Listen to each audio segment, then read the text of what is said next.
One of the reasons that psychologists say that these relationships are so difficult to leave is that we are subconsciously repeating old childhood wounds from the past, hoping that we can bring them into the present. And if we can heal this dynamic in the present, then it will also heal our childhood. So it makes sense that as a child, you were dependent on your parents, or at least one of them. You were attached to them, regardless of how healthy or safe that attachment was. So in the case of an unhealthy attachment, sometimes we recreate those attachments later in life, subconsciously hoping that if we can heal this one in the present, if we can get this person to love us in the way we wanted mom or dad to, then ultimately we can feel valuable and worthy of love. But that's not what happens. What happens is we just set ourselves up to be hurt. And even though it's extremely difficult, it's our job to remember. I'm not a kid anymore. I don't need to abandon myself in order not to be abandoned. No one can abandon me. I am safe and complete and whole all on my own. I choose to add someone to my life. I don't need to stay in relationships that are unhealthy or dysfunctional. I know that's not easy, but it is necessary. All right, so let's move on to the fourth sign that you might be in a trauma bond, and that is the double standard. You would never get away with treating them the way they treat you. Just think about what would happen if you treated them the exact same way they treat you. What would happen if you interrupted them? You talked down to them. You used the same words that they describe you to them. What if you matched their energy and attention? What if you flirted with people like they do? What if you dismissed their concerns like they do yours? What names would you be called? You will never feel safe and loved in a relationship where there's no equality or mutual respect. It's never okay. And in trauma-bonded relationships, there's almost always a power dynamic. They have the power. You're expected to submit, not the other way around. There's a double standard. You would never even think about treating them the exact same way that they treat you consistently. And I know it's not much, but you need to hear someone say it out loud in your direction. You deserve real love. You deserve to feel safe and held in your relationships. You're not too needy. You're not too sensitive. You deserve someone who considers you, who elevates you, who admires you, who appreciates you. You deserve someone who wants to know how you feel loved because they want you to feel prioritized. You deserve someone who is just as concerned with hearing and understanding your feelings and pain as you are with finding the right words so they don't feel attacked, right? Because you are valuable, and you deserve kindness and respect. And I don't need you to just hear that. I need you to believe it. I need you to tell it to yourself until you know it's true. Because the truth is, there's a lot of different types of abuse, right? And they're all destructive. Emotional abuse is often subtle and difficult to spot, but the goal is still the same: manipulation and control. And when someone gaslights you and blames you and invalidates and dismisses you, belittles you, tries to humiliate you, constantly criticizes you, it slowly destroys our self-esteem and self-worth. So I just want to remind you, someone saying these things consistently with no repair or change is emotional abuse. And someone who truly loves you and cares for you will not say these things. Things like, "You're just too sensitive. That never happened. You're crazy. You're stupid. Nobody else would put up with you like I do. What's wrong with you? You'll never see your kids again if you ever leave. If you don't let me go through your phone, then you're admitting to cheating, right? You're so dramatic. Well, I wouldn't have done that if you would have just listened to me. You're too emotional. Everyone knows you're the problem in our relationship. I'll hurt myself if you ever leave me." Just saying those things breaks my heart for any person who has to endure hearing things like that, because the truth is, it leaves us feeling crazy and confused and anxious and heartbroken all at the same time. We're constantly questioning whether we're the problem in this relationship. We feel so alone and inadequate and powerless. But I just want to remind you that you're not powerless. You're just stuck, and you can get unstuck.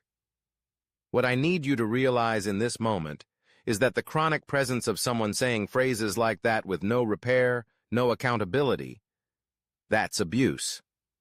And I know it can be really hard to label that because it's just words, right? But it's 100% abuse, and any professional will tell you the same thing. And I don't say any of that to shame you. I say it because when I've heard some of those things in the past, I would internalize them, right? I already felt like I was too much, not enough, broken, flawed. So when I would hear that echoed back to me, I would think, maybe they're right. I wouldn't set healthy boundaries.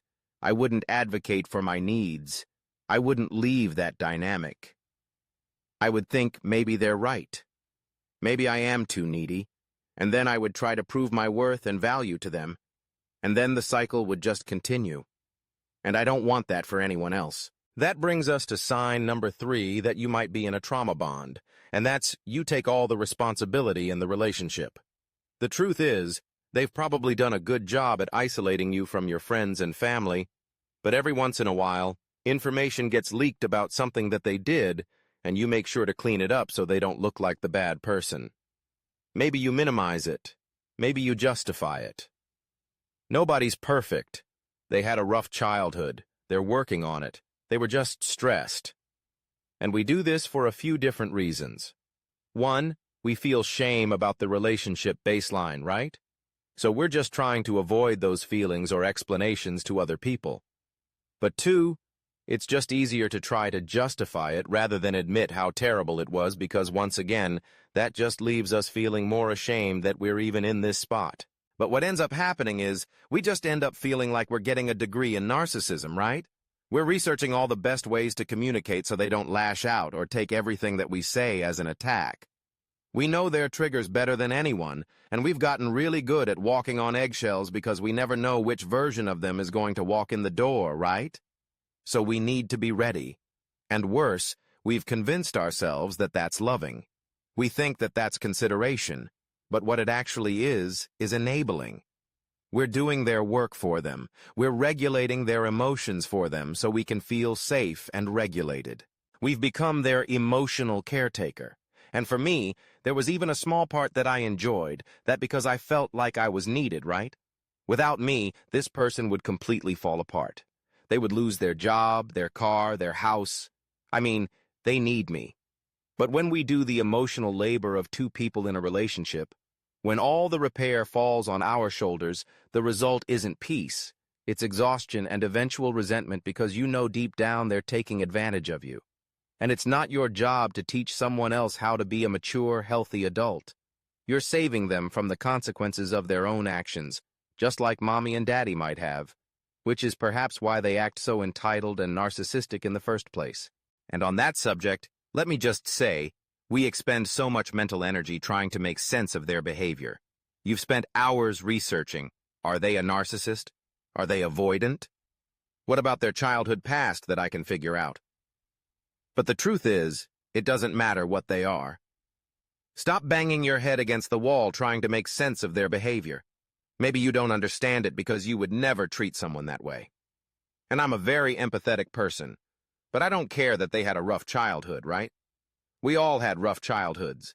We can't let our past trauma impact how we show up and hurt other people in the present, right? We're all accountable for that. So no, I don't care that they had a rough childhood. Stop making excuses for them. I bet they don't call their boss the same names that they call you. That means that they can be respectful when it benefits them. A much better question than, is this person a narcissist? Is, do I feel valued in this relationship? Am I considered an equal?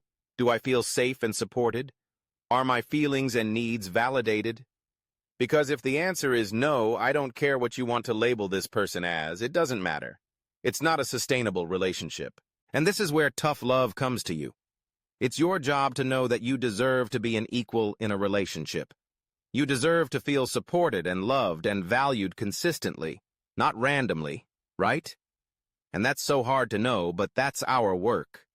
It's our work to recognize the block.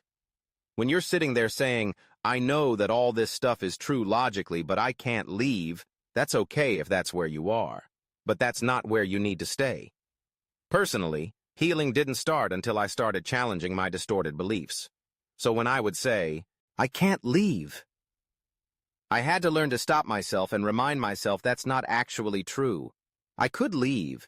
It just would mean that I'd have to face the panic that I'm feeling in my body thinking about it.